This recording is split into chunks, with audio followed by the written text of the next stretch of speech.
Geo, Mr. Arizona America, and welcome back to GeoSpace. It's been a little while, but we have a great show today. We will be tackling the art of making vegan tamales. So this is going to be a very delicious recipe. There's nothing that you're going to feel like you're giving up or sacrificing any of the taste. It's going to be very delicious. So let's get into the kitchen and I'll show you guys first the first step.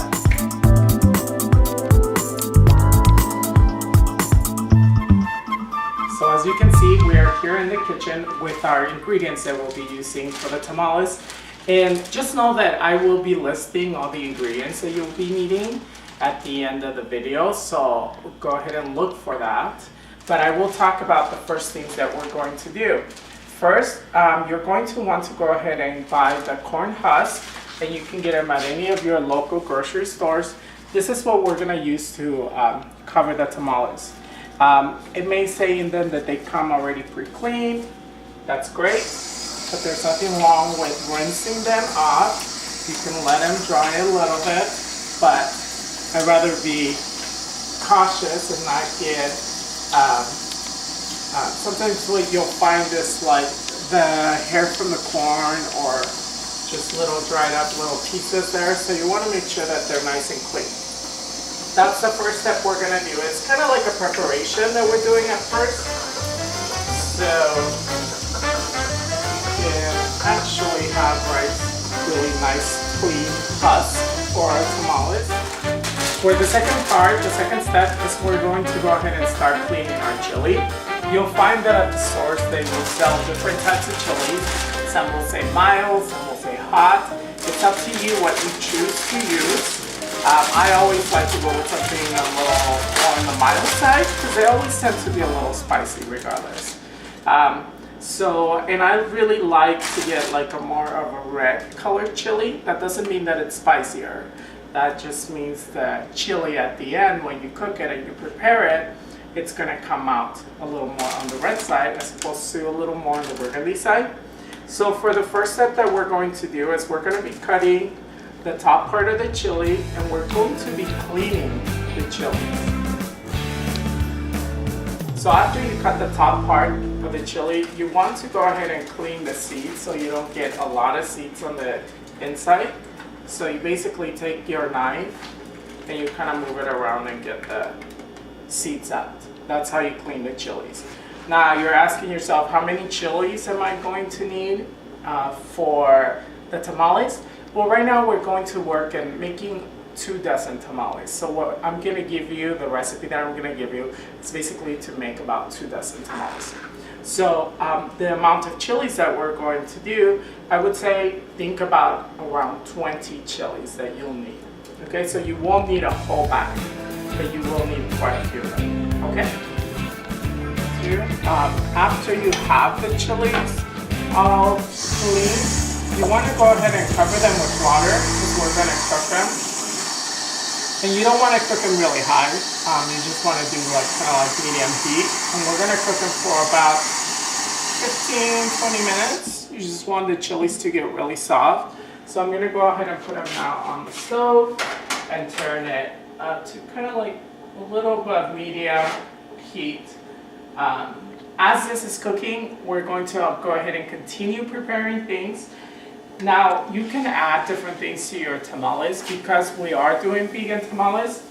Eventually, our sliced mushrooms are going to become our meat. So they're what's actually going to go inside the chili. So we will prepare those. I like to put potatoes inside of them. So slices of potatoes so you get a little more crunchy flavor into it. And a lot of people do olives. Of course, Kalamata olives are my favorite, so we're actually going to do those olives. We're going to go a little more fancy. I do like to use garlic salt to give it a little more flavor, so as my chili's cooking, I will add some garlic salt. And I will say it's probably going to be about 2 tablespoons to give it enough flavor, and then 1 teaspoon of regular salt. That's what I add to it. We will be using, instead of lard, our coconut oil. which is a lot more healthier, and of course our masa to prepare it. So before we start even preparing the masa, I do want to let you guys know that a lot of times you get the masa at the store and it's really nice and cold. Get it to a little more like room temperature, because I will tell you that coconut oil will get hard and it will be really hard to mix it together. So you want to make sure that dough is not really cold, it's a little cool but not cold, and then it'll make it a lot easier to mix the coconut oil. So for the next step, I'm going to go ahead and peel some potatoes and slice them up, and then I will do the same thing, slice up our mushrooms. So that will be the next step. So after I cut the potatoes, I will go ahead and season them a little bit. So I put a teaspoon of coconut oil here. I'm going to add some total seasoning. That way it has a variety of seasons in there. Basically what I want to do is I want to give them, let me put this over here. I want to give them a little bit of flavor to the potatoes. So I'm going to kind of get them a little brown on the outside. I'm not necessarily too concerned of them cooking really well on the inside, because once we are cooking the tamales and they're inside the tamales, they're going to go ahead and finish cooking. As you can see, we do have our chilies cooking right now. It's only been a few minutes, but basically this is what I'm doing with the potatoes. I'm getting them kind of like this size. The reason why is because there's going to be one potato in each tamale, so we don't need them too small or too big. Okay? So as we let this get nice and hot, I'm going to go ahead and throw the potatoes, and with the seasoning, we'll get them to have a really nice flavor so that when we bite into the tamale, we get a little bit of that nice seasoning to it. So this next step, just basically just chopping the portobello mushrooms a little smaller pieces, just to really assimilate the taste of meat when you actually bite into it. It will cook in the meat, obviously, and inside the tamales a little bit. So I'm not too worried about cooking them right now. I just want to get them in small pieces. Once I get them in small pieces, I'm going to go ahead and put them in a bowl. And then add a little bit of flour, so just a little moisture from washing the portobello mushrooms. It's going to let that flour adhere to the mushrooms. So for people that are really into measuring, I will tell you, in reality, all that you're adding in there, just enough to cover the portobello mushrooms, almost like if we were going to batter them. And that's all. That's the next step. I went ahead and turned off the potatoes. The potatoes are ready. The chilies are almost ready. Now here comes the part, da-da-da-da, that we've all been waiting for. So we're going to go ahead and start working on preparing our masa, which is our dough for the tamales. Now, to me, that's the most important thing. I have learned from different recipes and from tasting different tamales that the masa can really make or break the tamales. So the most important thing to remember when we're preparing the masa is that we wanted to make sure that the masa doesn't get too dry or too heavy. So one of my secret ingredients that I learned from my mother is that we're going to actually add to the masa, and we're working with about 5 pounds of masa. We're going to be adding to 5 pounds 2 tablespoons of baking powder. Okay, so don't tell anyone I told you the secret recipe of my mother. We will add a little bit of chili to the masa, and as far as the coconut oil, there will be a little bit. We're going to add to 5 pounds, we're going to add 3/4 cup. So our chilies are already done. They're nice and soft. They've been cooking here in this water for a little while, so we're going to go ahead and do the next step, which is putting them on the blender. So I want to put them on the blender with a little bit of the water that we cooked them in.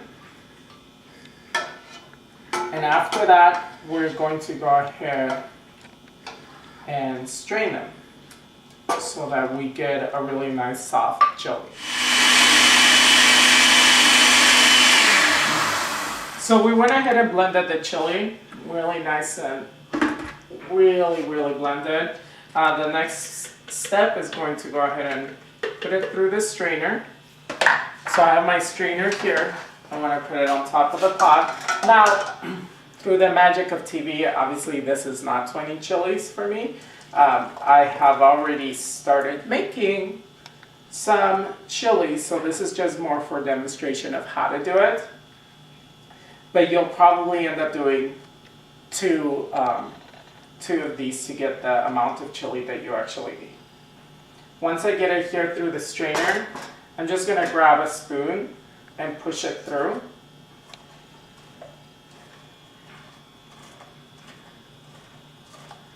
And as you work the chili through, basically what you get left with is what you'll be able to go ahead and throw away. You won't need that part of the chili.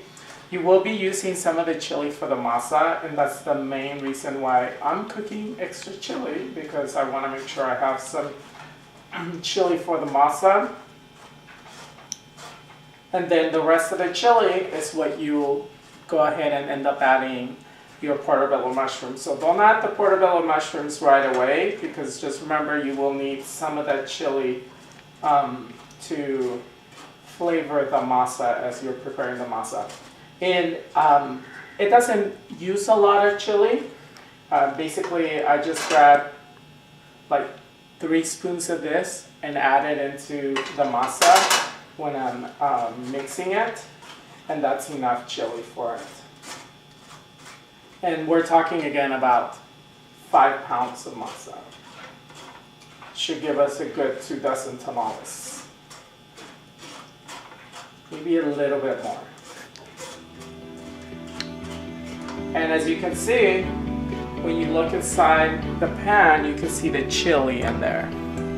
That's exactly what you're going to end up with. That's the kind of consistency that you want, and this is what you're having left over.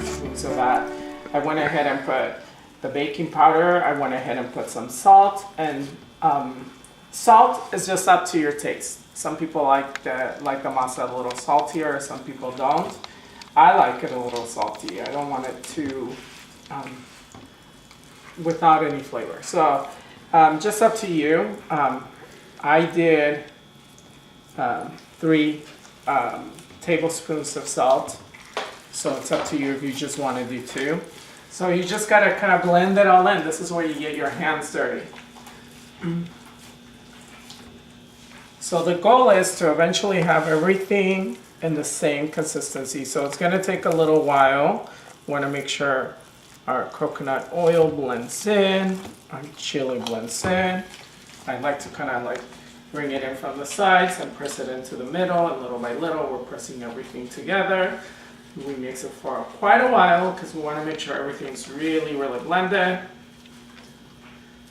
And after that, we start doing the work of spreading the masa into the husk.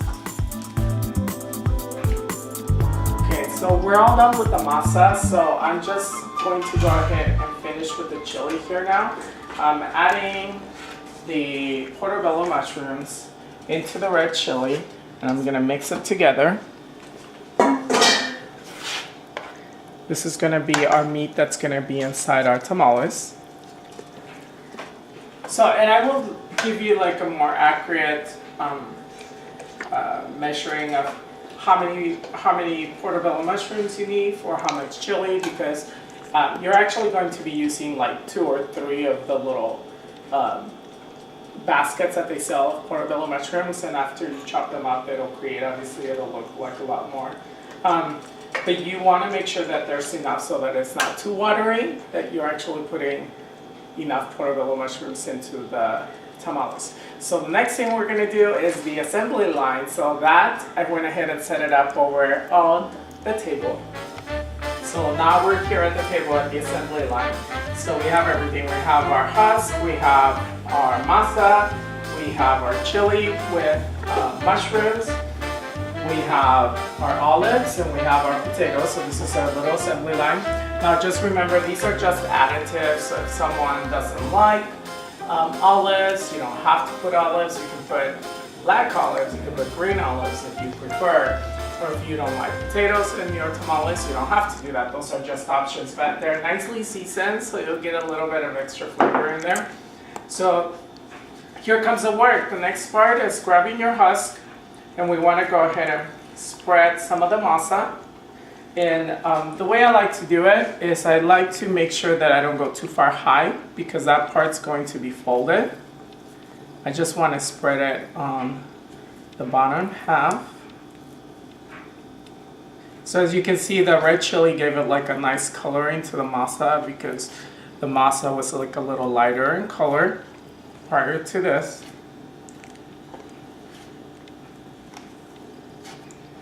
And I'm not putting too much masa. I mean, really, the masa gives it a nice flavoring, but the real treat is all the fun stuff we put inside.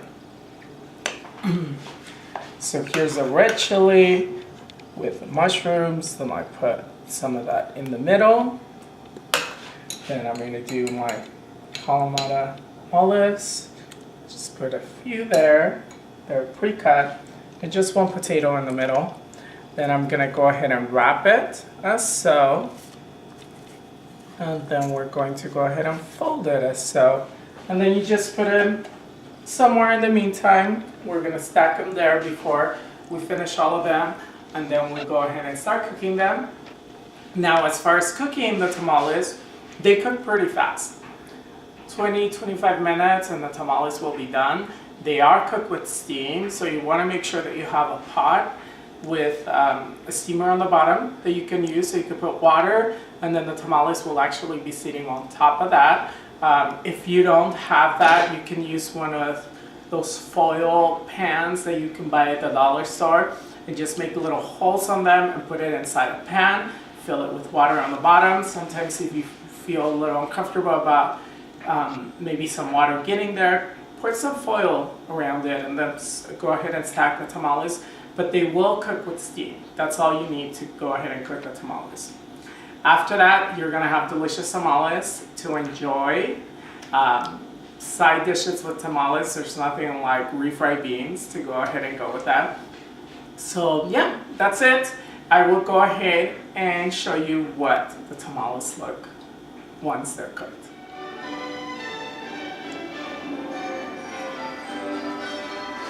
So now that the tamales are made, it's time to enjoy them. We cooked them for 20 minutes. They come out just perfect.